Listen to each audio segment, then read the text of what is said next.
Assalamu alaikum everyone. This is Sir Shakil, physics teacher. Today I am making a video lecture on your first physics lab that is going to be conducted on 23rd September for Group A and on 24th September for Group B. So the practical that you are going to perform, I have already shared that with you. And this is the question about oscillation, and a pendulum bob is there, and you have to investigate certain features related to the length of the pendulum and time period of the pendulum. So uh, tomorrow, 23rd September, and day after tomorrow on 24th September, you'll have to perform this practical in the lab. So there are certain rules to be followed in the lab. Whenever you have to go to the lab, you have to stand at your designated place, and you're not allowed to move around in the lab, and you need to keep all your bags outside the lab, and then you need to carry all your essentials with you, like you must be having a printed copy of this paper. You must be having pencil, eraser, sharpener, ruler, calculator, everything. You will not be able to share your things with others, or you will not be able to ask others to share things with you. Okay, beta, so let's start this. Let me just read through this question. In this experiment, you will investigate how the motion of a pendulum bob is affected by the height of bob above the pendulum. Okay, first thing is you have to set up the apparatus as shown. So, let me tell you that this thing is known as this is stand. Okay, this is clamp, and okay. Uh, this the whole thing is actually clamp. Then this is the thread, and this is the pendulum bob, right? You have to fix the thread inside the clamp so that it remains static. Then if you read through, the distance h from the point of suspension to the bench should be as large as possible. As large as possible. So you should be keeping this distance around, like, around, you can say, 80 centimeter or above. So keep this distance in tomorrow's practical as 80 centimeter or above. And then beta, the next thing is the distance x between the center of the bob and the bench should be approximately 5 centimeter. It means this distance should be approximately 5 centimeter. Okay, you should be measuring these with the ruler. Okay, measure and record the distance h. What you have to do is you have to measure and record the distance h. After keeping h for approximately 5 centimeter, you have to write the data over here. So actually, it will be 5.0. No, actually the height, whatever height you are keeping, you have to write height over there, but you have to write height in 1 dp if you are writing your answer in centimeter. And then you have to write your x, that is approximately 5 centimeter, and that will again be in 1 decimal place. Then beta, the next thing is displace the bob to a small distance to left, and then it will be start oscillating, and you need to find its time period. And you know what, when it starts from here, it goes to other position, and when it get back, this will be its one oscillation. Okay, okay, let's move on.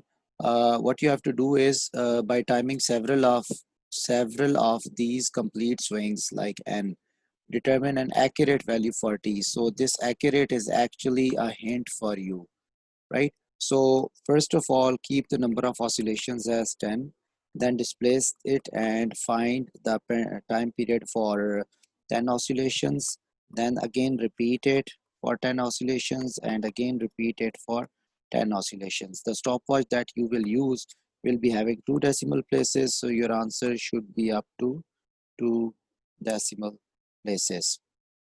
Okay, then what you have to do is you have to find average time. You have to show the working like this, and again your answer for t should be in 2 decimal places. And then beta finally what you have to do is you have to find time period, that is delta t over n. So in t you will be having same sig fig as in average t, because this is your calculation, right? So you'll be adding it over here. Next is keeping height constant. This is important. You are not allowed to keep the to change the height. Change x. Okay, now you have to change x. Like it was initially at 5, and then you have to change it. And repeat a3 and b until you have 6 sets of values. For x and t, include values for t square in your table of results. So now what you have to do is you have to make a table, right? So raw data table. Okay, beta. In table, the first thing is always the serial number. Second thing is independent variable. So what you are changing x. So write x and then write its unit. Always write quantity and unit. Okay, then repeat A3 and B. So what is A3? Let's look on what is A3. So A3 is actually measure and record the distance x. We are done with that. And B is the time period. Okay, so with our time period, first find time for, write down n is 10, then t1, t2, and t3, and then beta you have to find average time, then you have to find time period, and then they're saying that include t square as well. So t square or second square should be there. Okay, this is your table, and this whole stuff is for 1 mark. Like this whole is for, sorry about that, this whole is for 1 mark, like labeling the quantities with the unit. Okay, beta, now you have to take 6 readings, as they said, 6, 3, 4, 5, 6. Okay, so x is like 5 centimeter was the first reading. So you can start from 5.0, and then you have to increase the value of x. So increase it by 10. So 10, sorry, increase it by 10 means it should be 15. So 15, then 25, then 35, then 45, and then 55, right? But for this, keep one thing in mind, that keep height 80 or 90 centimeter. You have to keep this height as 80 or 90 centimeter. Then keep x like this, and then you have to repeat like for x equal to 5, you have already taken the data, so just fill in, and then keep h constant and make x as 15, and then again oscillate it. Actually you have to use stopwatch to measure this time. Every time you have to change x, and you have to find that new time period, and then of course these are the calculations. Okay, let me tell you one thing, beta, these are your measurements. So in measurements, what thing is important? Decimal places are important, right? So down the column, decimal places should be same decimal places down the column. Okay, uh, well, about uh, these two, these are calculations. So in calculations, same sig fig as in raw data. Raw data is one which you are using to make certain calculations, right? So make sure, and again, no DP restriction down the column in calculation for calculations. Okay, beta, so this is your table. Then let's move on to next thing. What you have to do is you have to plot a graph of t square on y-axis and x on x-axis. Okay, and then you have to draw the best fit line, and then you have to determine the gradient and y-intercept. So let's move on. T square should be along y-axis. So beta, in graph, the first important thing is labeling the axis, right? So first important thing is labeling. So how you should label it? T square second square, and then along x-axis, x-axis it is x, and it is in centimeter. and this is your origin. Let's say you are starting it from 0. So this is the first thing.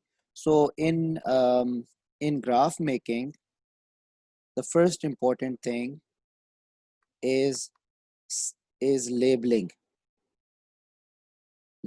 axis. And beta, you have to write quantity with unit, right? Okay, the second important thing is scaling, right? So for scaling, um, what I'm going to do is I'm going to make a second video, right? So second video is there, which will be having uh, concepts about scaling, right? So I hope these things will be clear to you. You can look upon them again and again, and in tomorrow's class, make sure that you will not commit any mistake because I have already told you these things, right? So, uh, okay, let me just share it with you and let me make the second video in a while.